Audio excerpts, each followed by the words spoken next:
ನಾವಿಲ್ಲಿ ಇವತ್ತು ರೋಸ್ಟೆಡ್ ಚೆನ್ನ ಬರ್ಫಿ ಮಾಡ್ಕೊತಾ ಇದ್ದೀವಿ. ಇದು ತುಂಬ ಹೆಲ್ತಿಗೆ ತುಂಬ ಒಳ್ಳೆಯದು, ಹಾರ್ಮೋನಲ್ ಬ್ಯಾಲೆನ್ಸ್ ಮಾಡೋದಕ್ಕೆ ತುಂಬ ಹೆಲ್ಪ್ ಮಾಡುತ್ತೆ.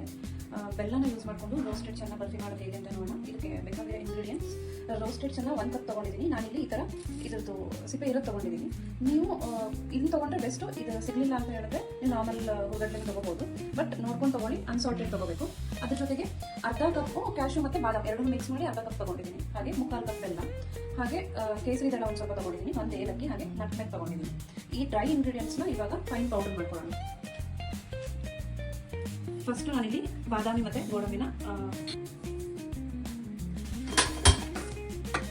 ಇಲ್ಲಿ ಪೌಡರ್ ಮಾಡಿ ಇಟ್ಕೊಂಡಿದ್ದೀನಿ. ಎಲ್ಲ ಡ್ರೈ ಇಂಗ್ರೀಡಿಯೆಂಟ್ಸ್ ಪೌಡರ್ ಮಾಡಿ ಇಟ್ಕೊಂಡಿದ್ದೀನಿ. ಇವಾಗ ನಾವೇನು ಕೇಸರಿ ಇಟ್ಕೊಂಡಿದ್ವಿ ಅದನ್ನು ಹಾಕ್ತಾ ಇದ್ದೀನಿ.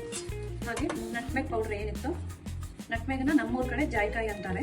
ನಟ್ಮೆಗ ಇವಾಗ ನಾವೇನು ಪೌಡರ್ ಮಾಡಿ ಇಟ್ಕೊಂಡಿದ್ದೀವಿ ಎಲ್ಲ ಡ್ರೈ ಇಂಗ್ರೀಡಿಯೆಂಟ್ಸ್ ಇದನ್ನು ತುಪ್ಪದಲ್ಲಿ ನೀಟಾಗಿ ಲೋ ಫ್ಲೇಮಲ್ಲಿ ಹುರ್ಕೊಳ್ಳೋಣ. ನಾನು 1-2 ಸ್ಪೂನ್ ಹಾಕೊಂಡಿದ್ದೀನಿ. ಎಷ್ಟು ತುಪ್ಪ ಬೇಕಾಗುತ್ತೋ ನೀವು ಅಷ್ಟು ತುಪ್ಪ ಹಾಕೊಳ್ಳಿ. ಹಂಗೆ ನಾವೇನು ಬೆಲ್ಲ ಇಟ್ಕೊಂಡಿದ್ದೀವೋ ಬೆಲ್ಲನ ಸ್ವಲ್ಪ ಕರಗಿಸ್ಕೊಳ್ಳೋಣ. ಇನ್ನೊಂದು ಪ್ಯಾನಿಗೆ ನಾವು ಬೆಲ್ಲ ಇಟ್ಕೊಂಡಿದ್ದೀವಲ್ಲ ಅದನ್ನು ಹಾಕಿ ಸ್ವಲ್ಪ ನೀರು ಹಾಕಿ ಅದನ್ನು ಕರಗಿಸೋಕೆ ಇಟ್ಕೊಂಡಿದ್ದೀನಿ. ಕರೆದ ಮೇಲೆ ಫಿಲ್ಟರ್ ಮಾಡಿ ಆ ಕಡೆ ಹಾಕೊಳ್ಳೋಣ. ಓಕೆ, ಇದು ಇವಾಗ ಲೋ ಫ್ಲೇಮಲ್ಲಿ ನಮಗೆ ಅದು ಚೆನ್ನಾಗಿ ಘಮ ಅಂತ ಪರಿಮಳ ಬರೋವರೆಗೂ ನಾವು ಹುರ್ಕೊಂಡಿದ್ದೀವಿ. ಈಗ ಅದಕ್ಕೆ ನಾವೇನು ಬೆಲ್ಲನ ಕಾಯಿಸ್ಕೊಂಡಿದ್ದೀವಿ ಅದನ್ನು ಹಾಕ್ತಾ ಇದ್ದೀವಿ.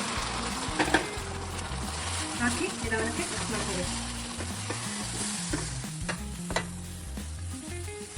ಈ ಮೂಮೆಂಟಲ್ಲಿ ನಾನು ಇನ್ನೊಂದು ಸ್ಪೂನ್ ತುಪ್ಪ ಹಾಕೋತೀನಿ.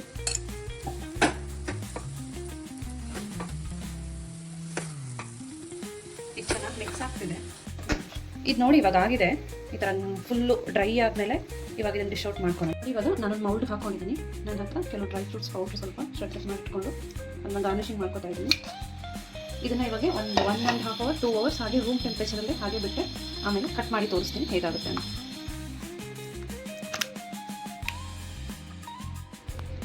ನೋಡಿ ಇವಾಗ ಬರ್ಫಿ ರೆಡಿಯಾಗಿದೆ. ನಾನು ಈ ಥರ ಸ್ಕ್ವೇರ್ ಶೇಪಲ್ಲಿ ಕಟ್ ಮಾಡ್ಕೊಂಡಿದ್ದೀನಿ. ನಿಮ್ಗೆ ಯಾವ ಶೇಪಲ್ಲಿ ಬೇಕೋ ಆ ಶೇಪಲ್ಲಿ ಕಟ್ ಮಾಡ್ಕೋಬೋದು. ನೋಡಿ ಕರೆಕ್ಟಾಗಿ ಬರ್ಫಿ ಕನ್ಸಿಸ್ಟೆನ್ಸಿಗೆ ಬಂದಿದೆ. ನಾನು 1 ಅವರ್ ಹಾಗೆ ಬಿಟ್ಟಿದ್ದೆ ರೂಮ್ ಟೆಂಪ್ರೇಚರಲ್ಲಿ. ಇವಾಗ ರೆಡಿಯಾಗಿದೆ. ಇದು ನೀವು ಒಂದ್ಸರಿ ಟ್ರೈ ಮಾಡಿ. ತುಂಬ ಹೆಲ್ತಿಗೆ ಒಳ್ಳೆಯದು, ಹಾರ್ಮೋನಲ್ ಬ್ಯಾಲೆನ್ಸ್ ಮಾಡೋದಕ್ಕೆ ತುಂಬ ಹೆಲ್ಪ್ ಮಾಡುತ್ತೆ.